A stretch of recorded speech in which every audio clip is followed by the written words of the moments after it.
a class that shall not be named. We're trying to help out with some computer issues. If I gotten it earlier, I think I would have fixed them. Sorry about that, Ron. So we're here. We're going to have a very short class because I have to take my kids now to the dentist. So we'll finish a little early and just do a short one. Now, is Flossie here today? Yeah, she stopped at our house and she'll be here soon.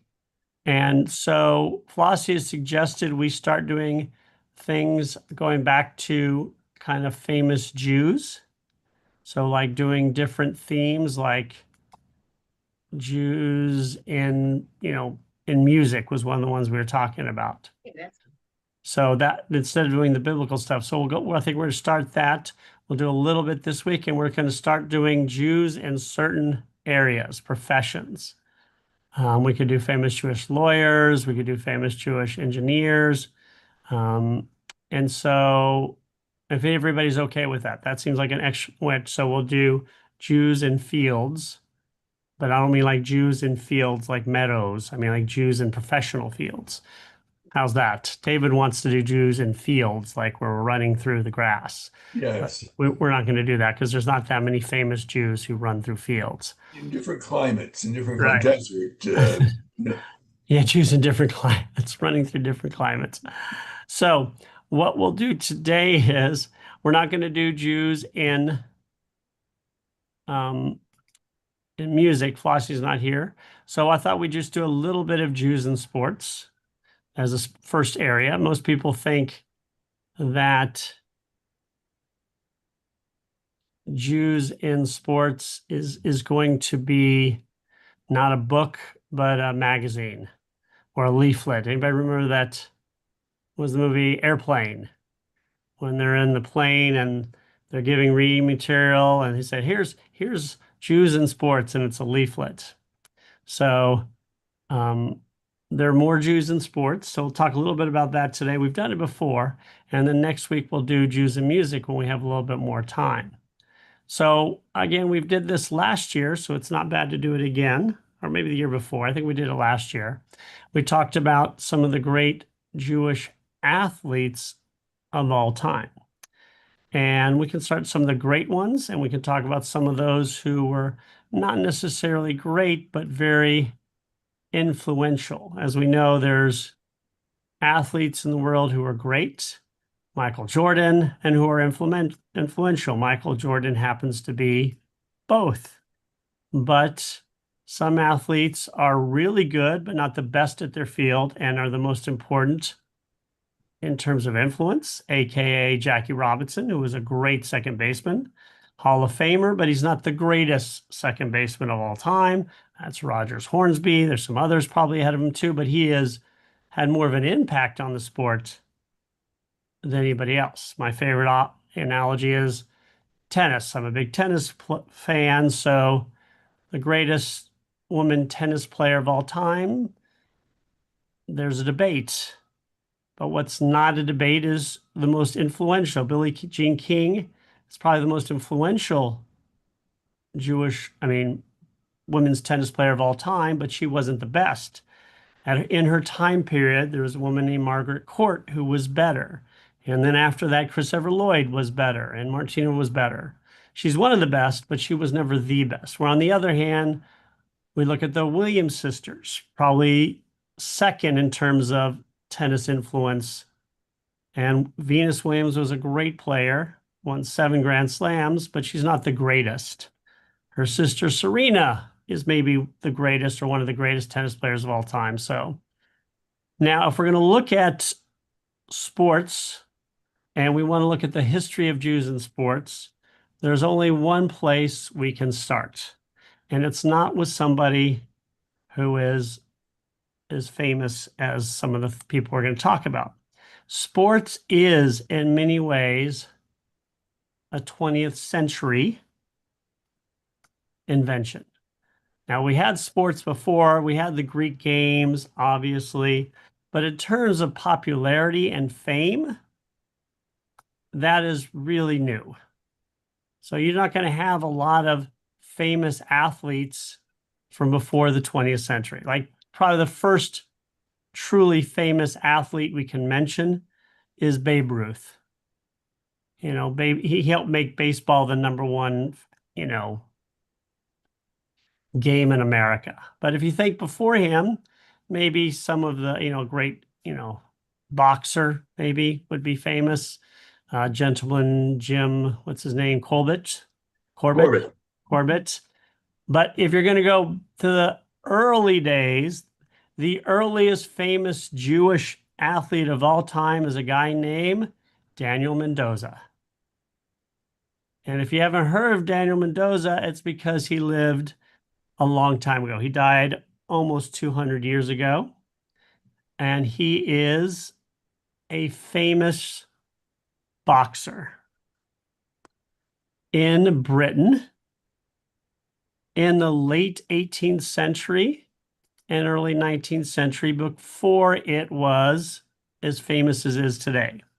So he was maybe one of the greatest, if not the greatest, early boxer in history.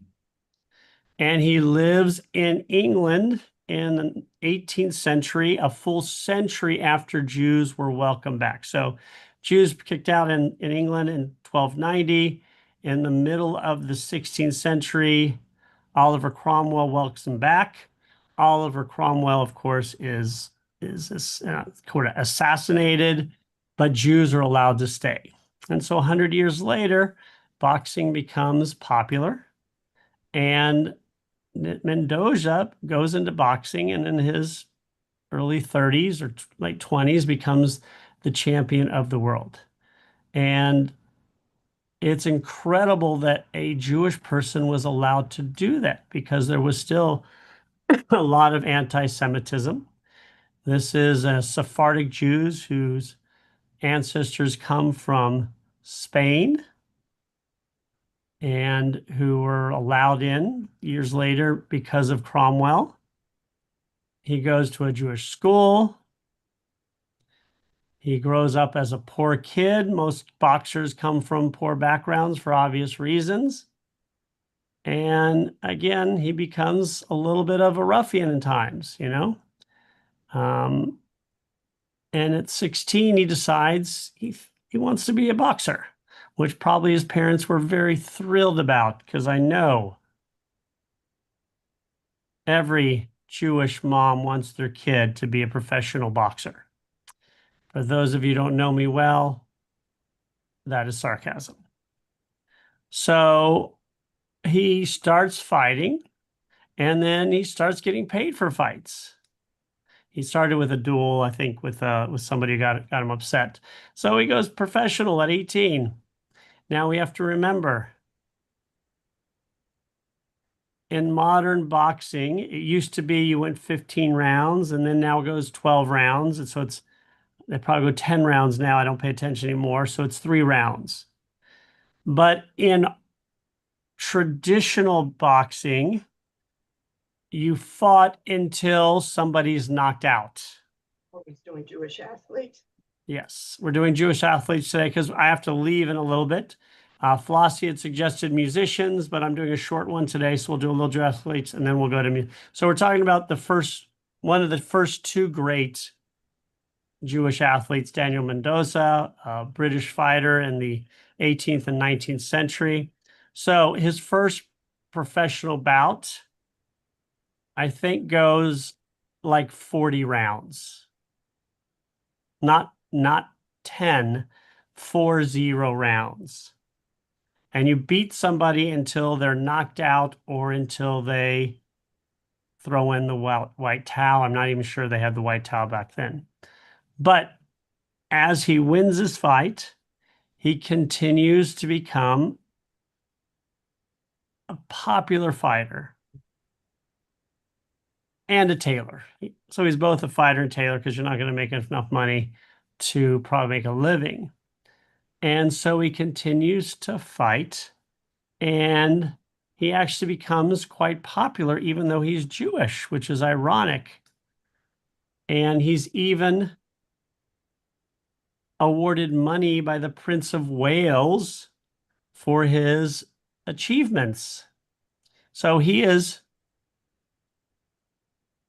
recognized by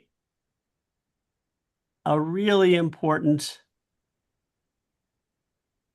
person who is royal.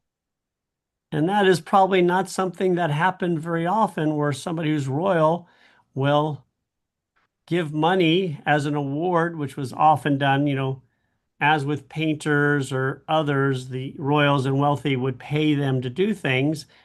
And so that's basically how he became very popular. And he continued to fight. His fights, in some cases in his prime, were very well attended, 10,000 people. Newspapers covered him. He was one of the more popular figures at that time, certainly in sports. And as you can imagine, how did this Jewish person become such a good pugilist? And as is the case with more educated people, he became a scientific boxer, kind of like what boxers do today, understanding how to use the ring, how to jab, how to protect himself. Instead of just going out there and brawling and trying to hit somebody, he became what became famous later with a guy named Gentleman Jim, who beat the James Sullivan, who was the greatest heavyweight of all time. Gentleman Jim, as I mentioned, came in and was more of a boxer. So he's one of the people attributed to what we would call boxing today. In fact, it is his book or series of books on boxing that are the basis for boxing today. And so, it's about techniques. So he eventually becomes the champion of the world before he loses it as often. He, may come back here and there. But he did live to be a ripe old age in his 70s, I believed. So if you look up Daniel Mendoza, there's probably, there's a lot written about him. So he is considered to be the champion. I don't think they had weight divisions for about 4 years, which is pretty good because most people cannot, hold it for that long because they were fighting. So if you want to look to the first great Jewish athlete, it is Daniel Mendoza. And probably very few people have ever heard of him. Have any of you guys heard of him? No.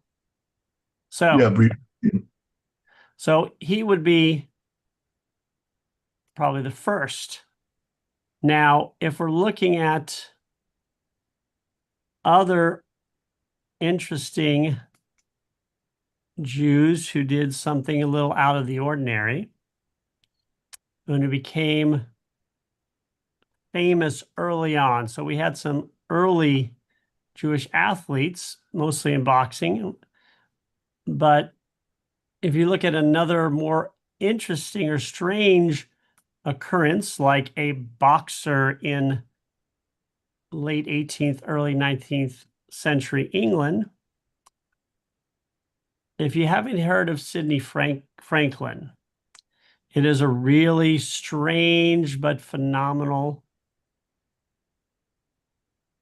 tale about a Jewish kid from Brooklyn who was Orthodox. His dad's a police officer, got lots of siblings. I don't remember if his parents, I think his parents I don't remember where his parents were born, but I think they were born in Eastern Europe. And at like 20 years old, he moves to Mexico, changes his name so they won't know he's Jewish. And what does he become? He becomes a very prominent matador, a bullfighter, and becomes maybe the second famous Jewish athlete, although by the 20s, there's going to be some famous Jewish boxers. And he becomes a very famous matador and eventually acknowledges that he is Jewish. He fights in Spain, he fights in Central and South America, as well as Mexico. And he becomes one of the best bullfighters. He becomes friends with Ernest Hemingway. He is spoken about by sports writers, But beyond that, he's spoken about by artists and journalists because of his unique heritage. He's from Brooklyn. He's a New Yorker, and then he's an Orthodox Jew. And now he's a bullfighter who killed. And again, we don't necessarily love the idea of bullfighting. I'm not a fan, killing poor animals, but we're just talking about some, and he kills like 5,000 bulls. Now, I don't know how to compare that to other people, but that seems like a lot of bulls. So he survives. Obviously, he's injured many times. I think he had 2 really terrible injuries. He does a little acting with some of on the old radio shows with some of the Jewish, radio personalities. He writes an autobiography. He becomes an authority, on bullfighting, obviously with, being so educated, and most bullfighters probably aren't that.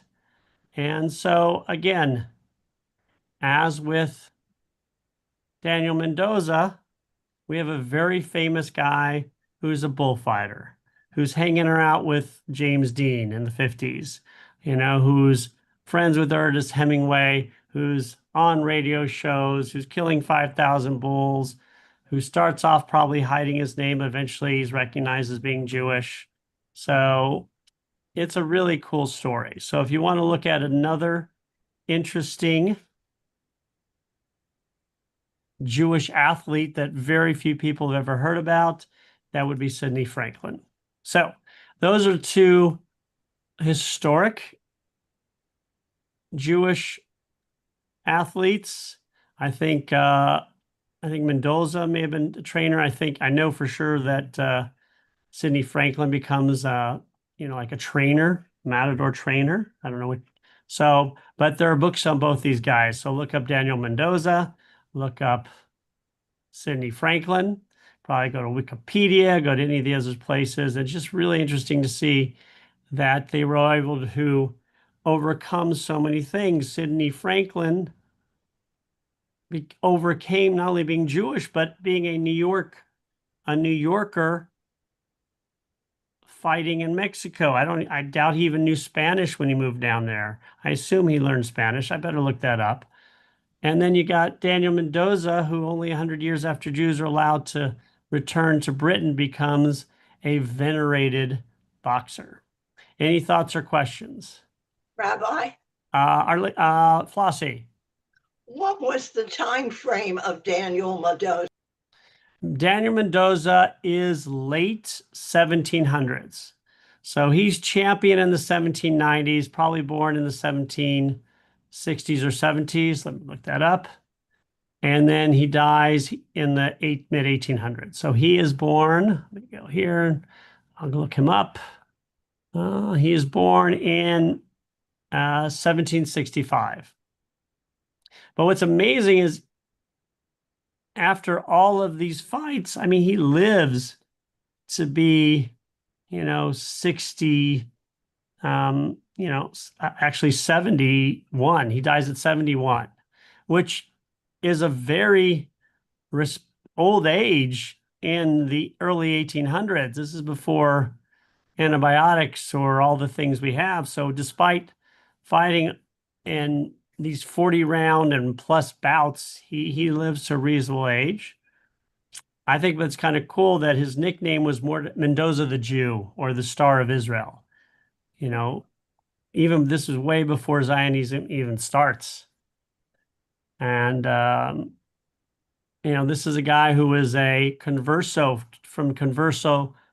His descendants pretended to be Jewish in Spain for years before they leave and move to England. So 2 interesting people overcome quite a bit. Why don't we do Jewish athletes another week or 2? And then we'll go into Jewish musicians for Flossie. Are there any thoughts? Anybody else have any Jewish athletes beyond the famous ones like Sandy Koufax, who obviously is the most famous? We'll talk about some of the famous ones, but we'll talk about some of the ones that are not so famous. Rabbi, think of Yes. Jewish female athletes. We will talk about some of them too. There's some golfers and tennis player. Golf, and there's, female athletics are newer, but there's definitely some. So I'll give you one. Anyone want to mention any before we finish?